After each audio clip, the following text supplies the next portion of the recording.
hearings all week, heard from our departments all across the state on the budgets that they are proposing and the plans that they have for next year, and we had a very productive week.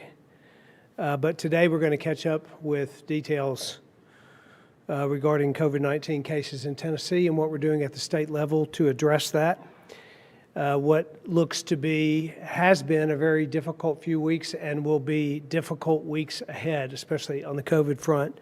COVID-19 cases in the United States are climbing, and they're breaking new records every day. And we're seeing states across the country dealing with overcrowded hospitals, surging deaths, very difficult choices on the horizon.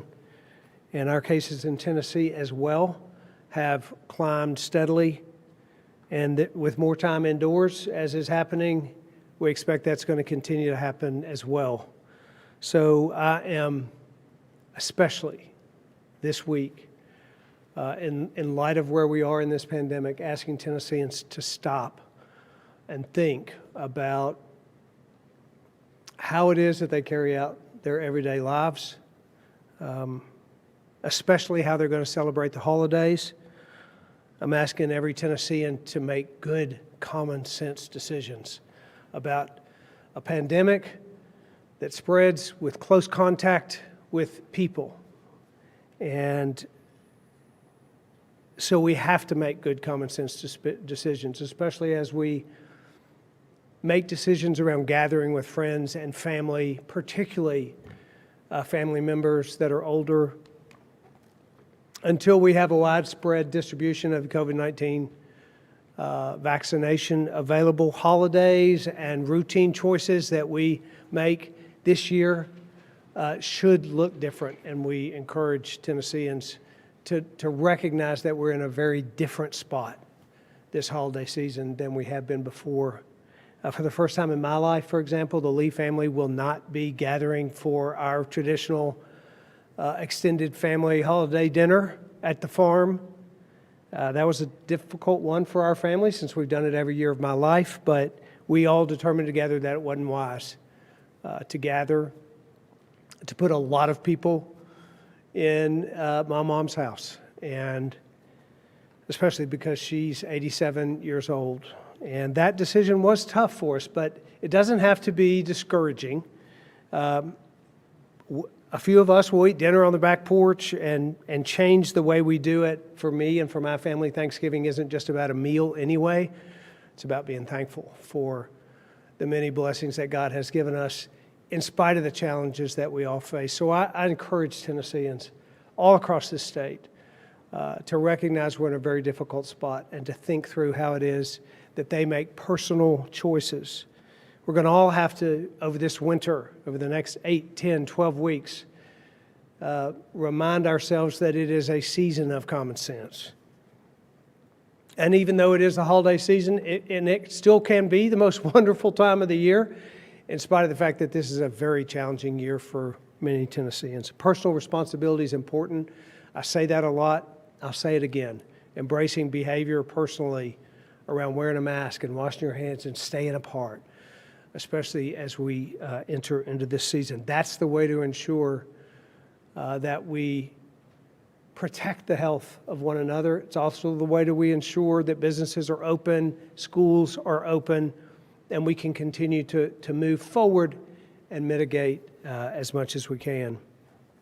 It's the state's responsibility, however, to provide infrastructure during this crisis, and we are doing so. We'll talk a little bit about that today, the different pieces of infrastructure that we continue to build upon for this COVID-19 response, the infrastructure that served us well the last 9 months, but that we will have to even strengthen over the next several weeks. Free testing, regardless of symptoms, partnering with our healthcare system, and providing funding for staffing, and putting our final touches on distribution of a vaccine here in the next few weeks.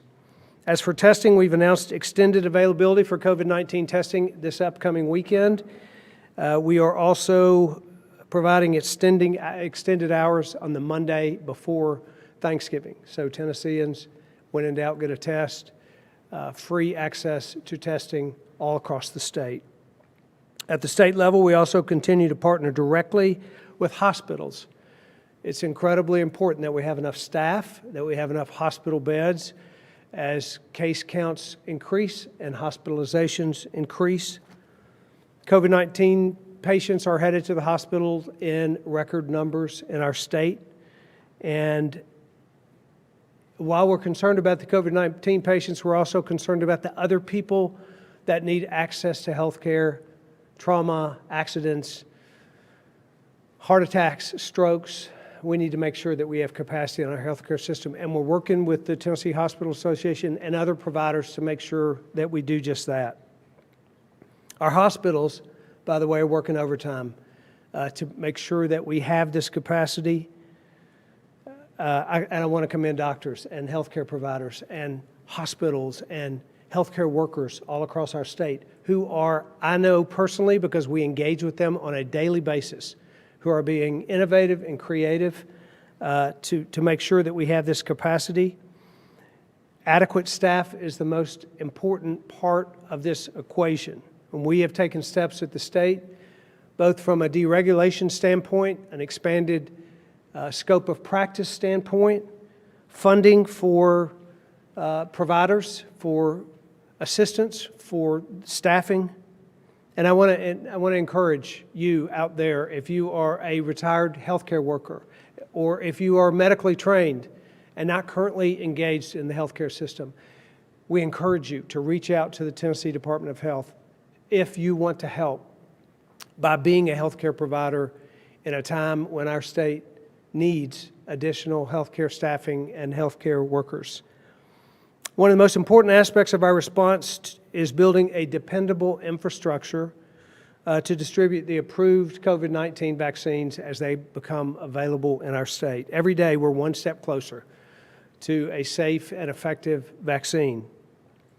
I've asked Dr. Piercy to provide an update on our distribution plan as 3 pharmaceutical companies are showing very promising results, and she'll give that report in a minute. But before she shares that, I want to thank Pfizer for choosing Tennessee as one of 4 pilot states to partner with our state to deliver and deploy COVID-19 vaccine.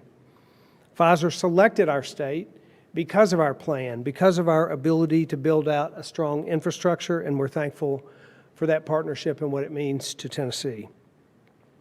Our state's ready to receive vaccines and distribute what will initially be limited supplies in December. Dr. Piercy, if you would come up and share a few more details about how we can expect to have that vaccine, who will get it first.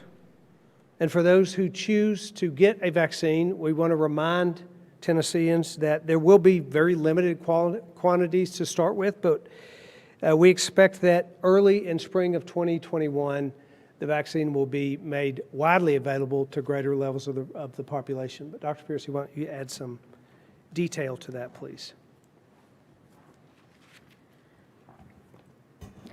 Thank you, Governor. Good afternoon.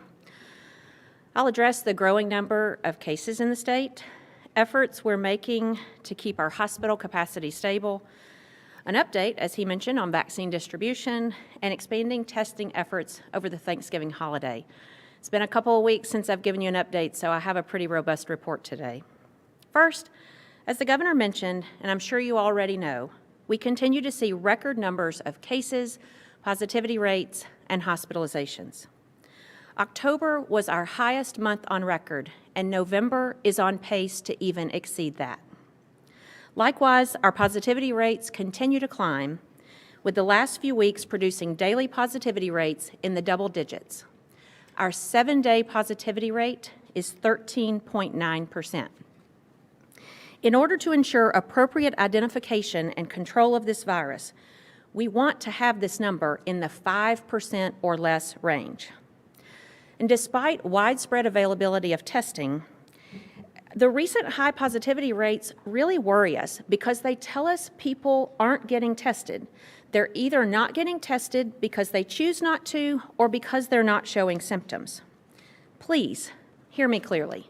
We cannot control the spread of this virus if we don't know who has it. So I implore you to get tested if you're symptomatic or even if you're feeling well and think you may have been exposed. The other very concerning metric is our persistent rise in hospitalizations. That's also accompanied by decreasing capacity in both inpatient and ICU beds statewide. Throughout Tennessee, COVID patients account for approximately 20% of all inpatient beds and 30% of all ICU beds. As the governor mentioned, and you've heard our hospital partners say many times, their ability to maintain available beds for all conditions, not just COVID, is not unlimited. Now, this is primarily due to staffing challenges secondary to undersupplied and overextended healthcare workers. I want to acknowledge our state's nurses, doctors, respiratory therapists, lab techs, EMTs and paramedics, and all other crucial healthcare personnel who are working tirelessly around the clock, pulling extra shifts and overtime, while sacrificing their own family time, much-needed rest, and in some cases, even their own health, for the benefit of patients all throughout Tennessee. It is imperative that we take responsibility for our own actions to support the well-being not only of our healthcare workforce, but also our hospitals and their ability to care for all patients who need them. Now, for some good news. There have been some very encouraging announcements in the last couple of weeks about vaccines in the pipeline. I'm sure you've heard, and the governor mentioned, both Pfizer and Moderna have recently released preliminary information about the efficacy of their vaccine products currently in phase 3 clinical trials. While the actual data has not yet been published, the companies both report effectiveness in excess of 90%. If this indeed is accurate, this far exceeds what we had initially expected and is an incredibly encouraging advancement towards widespread herd immunity, which is what we need to get to the other side of this pandemic. The vaccine approval process is built to ensure the safest possible option for the maximum number of people. We believe the efforts over the last 9 months have been comprehensive and will ensure a safe solution for Tennesseans and will not require any additional approval at the state level. Recent information indicates that one or both of these companies, Pfizer and Moderna, will submit efficacy data to the FDA within the coming month. And then once the FDA has all of the information that they've requested, it will likely take them several days to a few weeks to issue their final decision. Fortunately, after that final decision is issued, vaccine distribution to states could occur in as short as 24 hours. Once we have the vaccine product here in hand here in Tennessee, we will begin deploying our distribution plan immediately. As a reminder, that distribution plan is 40 pages long and it's found on our website. So if you're curious, I encourage you to check that out. I want you to hear me clearly. This initially will not be widely available. The limited supply initially will require prioritization. Our top priority is healthcare workers and first responders, and specifically those in the high-risk categories in those two groups that I just mentioned. Widespread availability for the public will likely not occur until spring of 2021. However, we are planning to be ready to distribute vaccine on December 1st. Distribution of approved vaccine will be unlike any other process we've ever undertaken, as both of the vaccine candidates currently require extremely cold temperatures and special handling procedures. At the state level, we've demonstrated high capacity and ability to build out infrastructure quickly, which is why Pfizer chose Tennessee as one of its 4 pilot sites. We're really proud of that, and we're looking forward to working with them. We're pleased to partner with Pfizer and look forward to demonstrating our solid infrastructure to them and the rest of the nation. I realize that this is a really high-interest topic, so I'll be sure to keep you updated as it progresses. Finally, I want to highlight a couple of important upcoming dates. This Thursday, November 19th, and next Monday, November 23rd.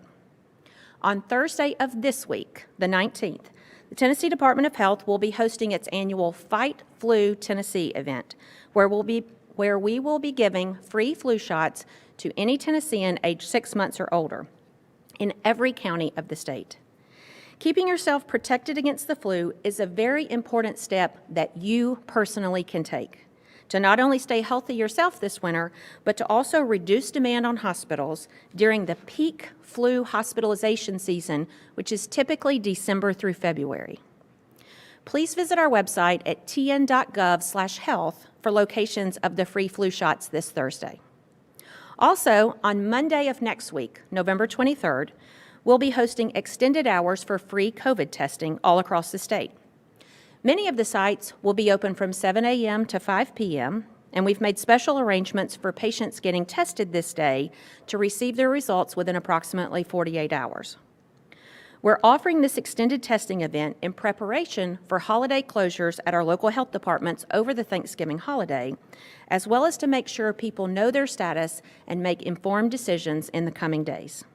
You can find more information on specific testing sites and their hours at covid19.tn.gov. We appreciate your persistent efforts. We know you're tired and we're tired too, but you have to keep up the fight. By wearing your mask, avoiding unnecessary gatherings, and getting tested if you're sick or think you may have been exposed. This holiday season, I encourage you to be thoughtful and use common sense.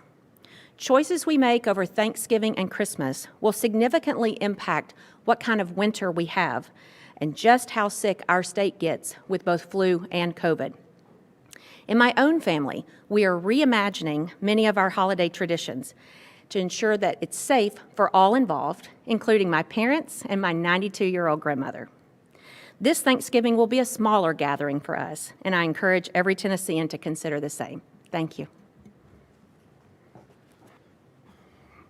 Thank you, Dr. Piercy. We will, I'll have some closing comments when we're done with questions, and Commissioner Barnes is here, just for you all's information. Commissioner Schwinn is here to answer any questions you have about education, and happy to start.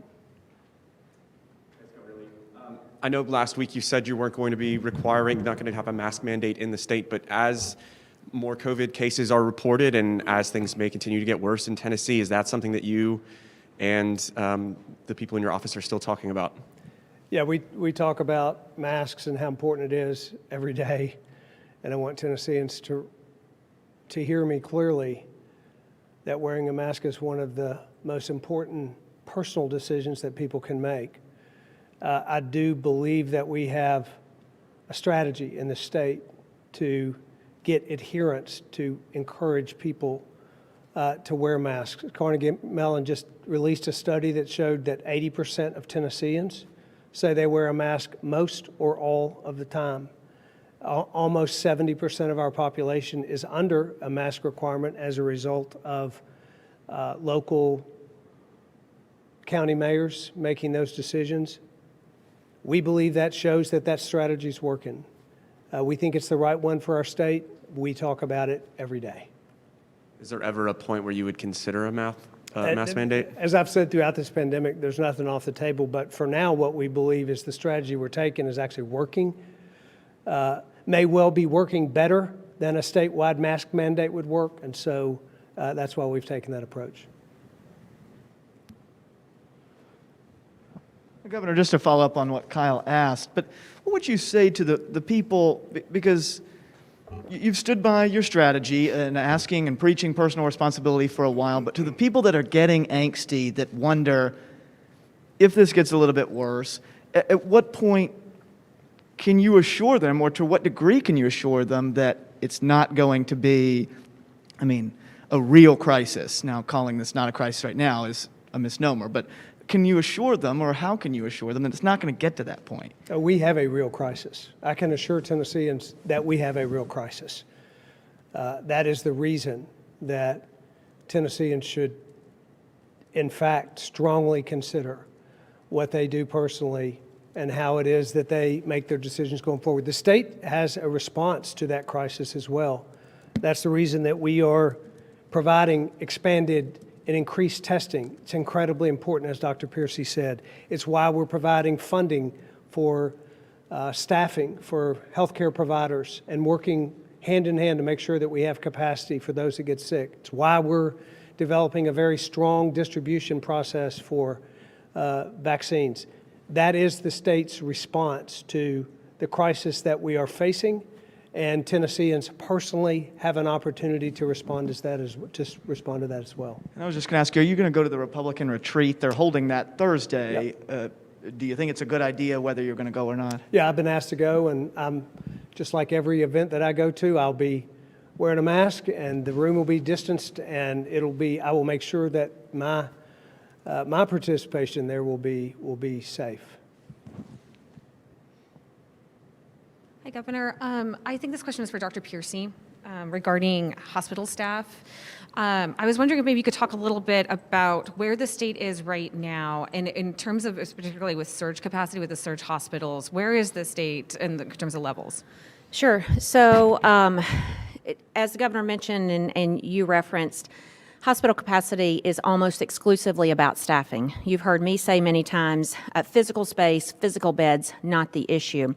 One of the recent levers we've pulled that has some promise to expand that workforce, as the governor mentioned, is deregulation. That was Executive Order number 67, where it allows for the flexibility of different use of personnel within a hospital.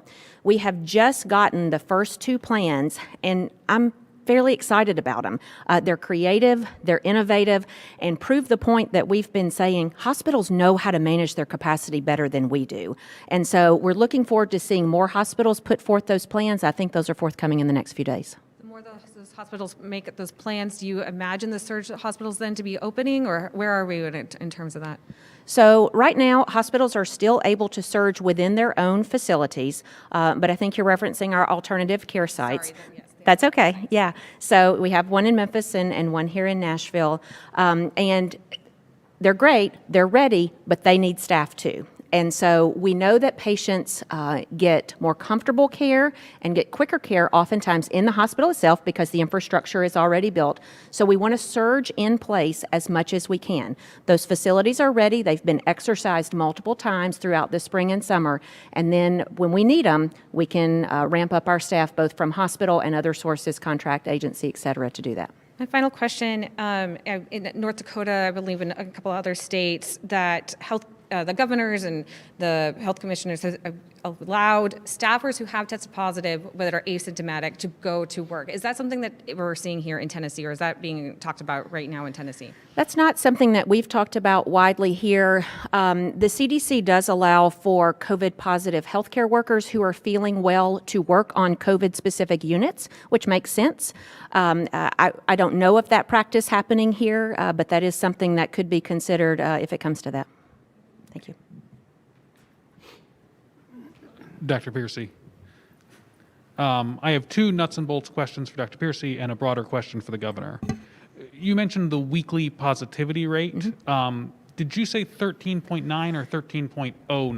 13.9 is what was on this week's White House report. That might be just slightly different than what it looks like if you calculate it from our daily data, because you'll remember the White House report has a little bit of a time lag associated with it, but sort of the official, most recent 7-day average is 13.9. Okay. And secondly, you mentioned special accommodations to get test results within 48 hours as some of the pre-Thanksgiving testing. Can you tell us how that works? Because that sounds great. Sure. It does. It will work great if all of the pieces fall. I just want to be transparent with you. We don't know how to predict demand for next Monday. We have, in essence, talked to many of our lab partners that we use, not only our lab, but our commercial lab partners, and have alerted them, hey, you might get a big bolus of tests on Monday. Will you reserve some capacity for us? This is not unlike when we do other large-scale events like prison testing, et cetera. And so they have agreed to do so. We have labs across the state who have agreed to do so. In transparency, if a large number of people show up, that will naturally slow that down, but our goal is to have that turned around within 48 hours. Okay. Governor. Yes, sir. You just made your position clear again on a statewide mask mandate. Related, you have also been exceedingly resistant to enact any type of business restrictions, like the ones that exist under Mayor Cooper here in Nashville, capping customers in restaurants, requiring sanitation practices instead of merely advising them, requiring social distancing practices. Across the vast majority of the state, businesses are not required to change anything about their operations to prevent the spread of coronavirus. Is it time to change that? You know, what we know particularly right now about this virus and what the White House has said and studies are showing, the spread of this virus is happening not as a result of businesses, but more importantly, as a result of small gatherings in people's homes, personal gatherings that people are having. We know that's where this is happening. And so closing businesses based on a lack of information that that's where cases are spreading is not a good idea. This pandemic wreaks havoc on livelihoods, and it has, particularly when we had business closures, as well as lives. So we're taking the approach based on the information that we have and the data that we have, and that does not include closing businesses. I understand that, but my question wasn't about closing businesses. Again, in Nashville... Restrictions on businesses. Okay. I actually have a question for Commissioner Schwinn. Okay. Regarding the state comprehensive literacy program, I just wondered if you had an update on where the department is on choosing vendors for that literacy program. We are currently moving through that procurement process. It's a pretty extensive process with the Central Procurement Office. So those have not yet, kind of, as we say, hit the street. When they do, there's a period of time in which anyone can apply, and then those will be reviewed with a pretty robust group of reviewers. Okay, great, thank you. And then, Governor, yesterday the Department of Health reported 63 times the number of cases as the day that you had your executive order limiting gatherings of 10 people or more. Are you considering an executive order that might limit gatherings of 10 people or more? Yeah, no, we're not right now. We know a lot more about this virus than we did at the time. And I can, if Dr. Pearson wants to comment on the backlog of cases and how you can't look at any one day's case count, and that may be all there is to say about that, but looking at a single day's case count, particularly, in fact, in lieu of the fact that we had a significant backlog over the last couple of weeks that we're working through, as you saw today, was significantly less than that, but that's because you can't look at one day's numbers and make decisions based on that. Governor, you spoke earlier about the very difficult decisions on the horizon. Could you tell me what they are as you see them? Yeah, there are decisions about what to do when hospital surge capacity is filled, decisions about what elective surgeries will have to be eliminated as a result of COVID patients, decisions about who gets vaccine when it first comes out. There are a lot of difficult decisions that will happen if and when the case counts and the hospital, particularly the hospital capacity, diminishes. We're not there yet, but we're just about, or how would you describe that to Tennesseans with the hospitalizations? Well, you know, I actually will let Dr. Piercy talk about just about. I will say that there is a surge capacity in every healthcare provider in this state. And they have not hit their surge capacity plans. They have those in place. You can talk specifically to that, but we're not there yet. We know that at the current trajectory, there will be a day when we get there. It's impossible to predict when that will be, but we have capacity in our healthcare system now. You want to add to that? Chris, that's a hard number to give because not only do hospitalizations fluctuate literally by the minute, people are being discharged and admitted right now. And so we look at it on the whole at 24 hours at a time. It's just a snapshot. We look at it by trends. And I also want to come back and talk about the question that you talked about with case trends.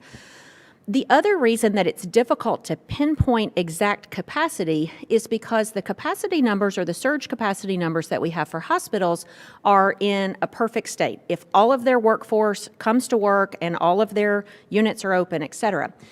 The thing that we don't know is how many healthcare workers are sick themselves or out in quarantine. That could be as few as a handful. In large centers, it could be 50, 100, or 150 at a time, based on various cases, whether it's in the community or at work.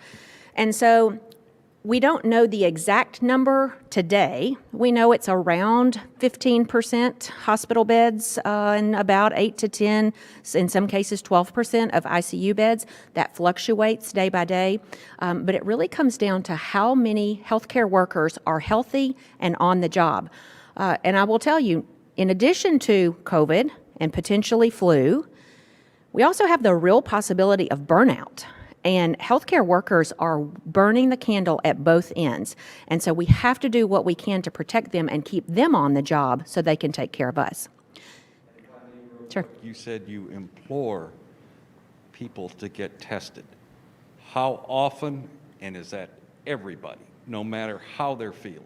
I mean, I'm trying, you may have said this a million times, but people go, oh my God, do I need to run down and get a test right now? That's a good question, because I'm not advocating for everybody who's feeling well and doesn't have any reason to believe that they've been exposed to get tested. Because let me remind you, the test is only good for today. It doesn't mean you're going to be negative tomorrow or next week. It means you're negative today. But if you think you've been exposed, and that doesn't always just mean I've been in close contact with somebody that has that has a known positive case. That could mean they've been in a high-risk setting, or they did travel and they were around people in a different locale or from a different household. Any reason for people who think they want to be tested, they can be tested here in Tennessee.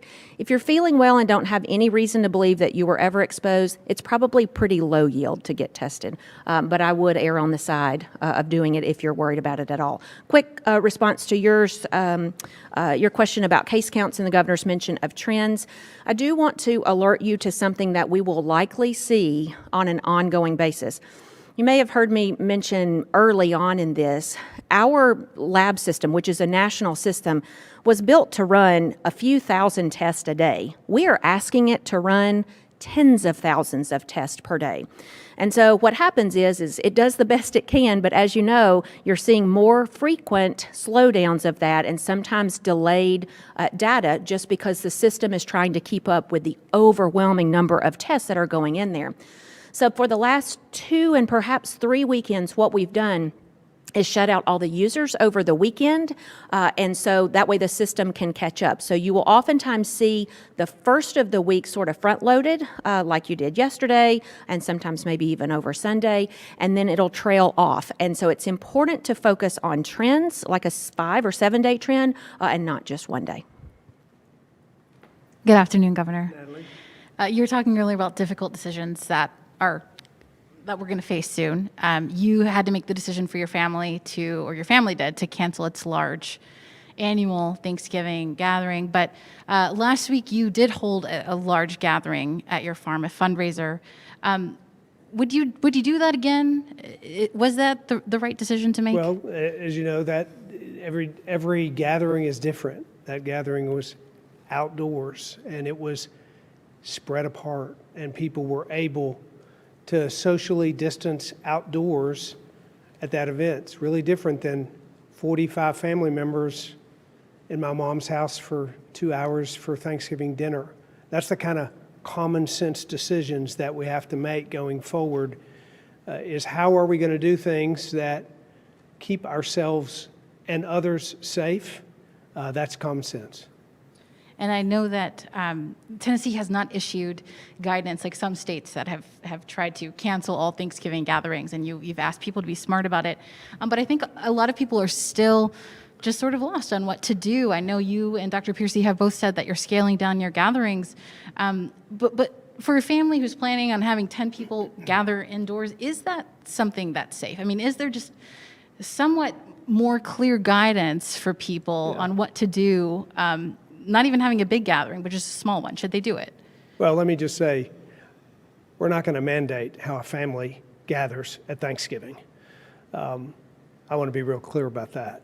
But what we will do is encourage Tennesseans to think hard about that. They have again, we have personal decisions to make, and that the decisions are pretty easy about staying apart, about doing things outdoors, about wearing a mask if you're going to be indoors. Those are the kinds of things that we've been saying for 8 months. People know that. They understand what it takes to do that. Ultimately, they have to make the decision as to whether or not they're going to, and we certainly hope people will. And did you want to add something to that, Dr. Reese? Okay.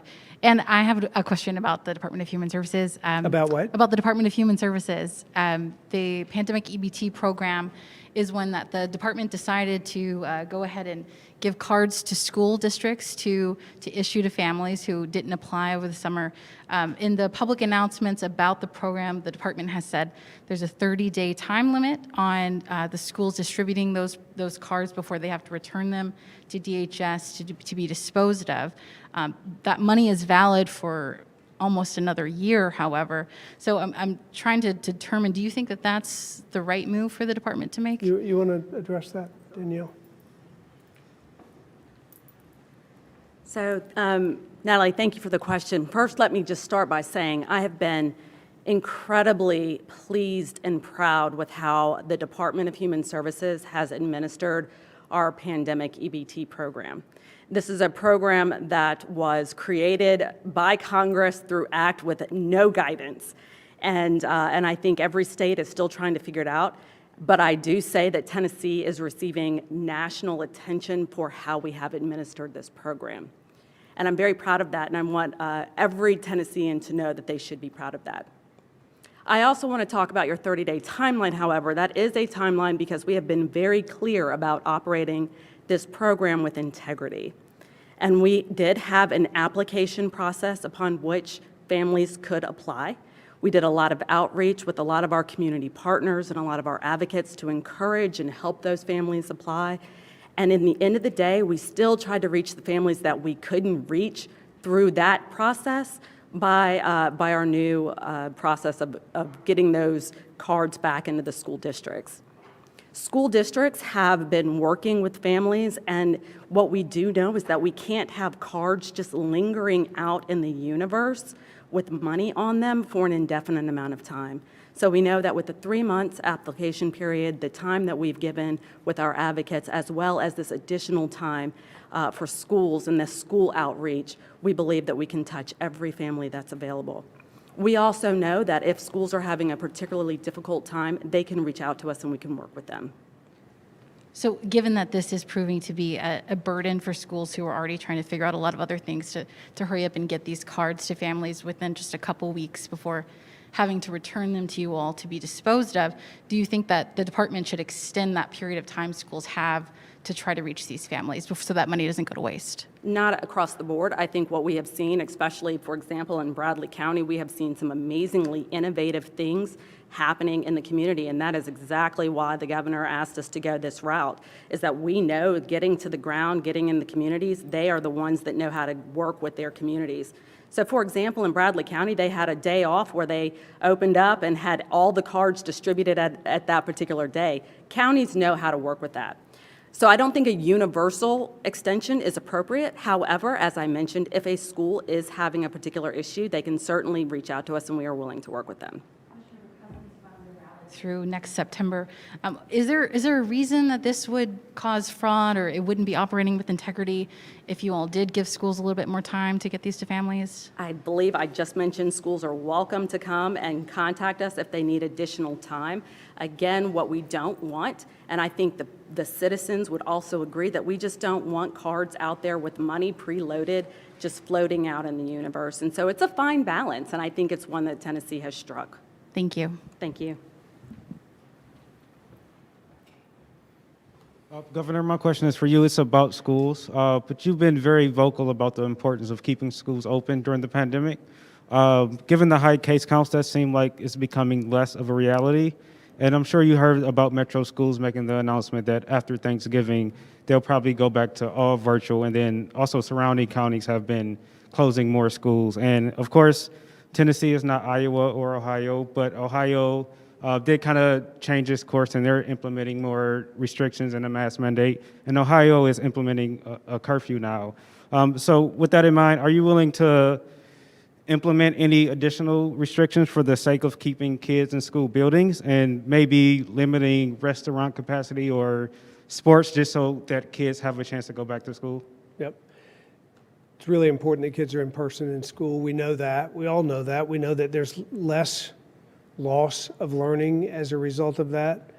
From the very beginning of this school year, we've worked, as you know, we sent out 80,000 packets of PPE to every school classroom to protect teachers and to protect students.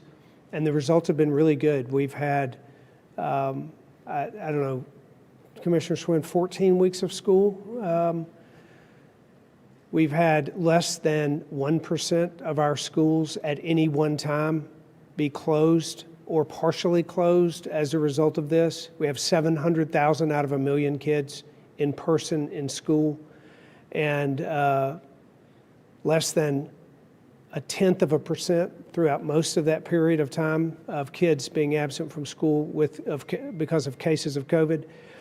That's a really good result. We want to continue that as long as we can do so. But our results have been good so far, and we'll continue to support districts and their efforts. And let me just say, this is not because of what the state has done. This is because of what teachers, districts, superintendents, principals, administrators have done to keep our kids in the classroom. We're proud of that. Local decision-making occurs at districts with regard to their extension of in-person learning, but we're doing everything we can to make sure that they can.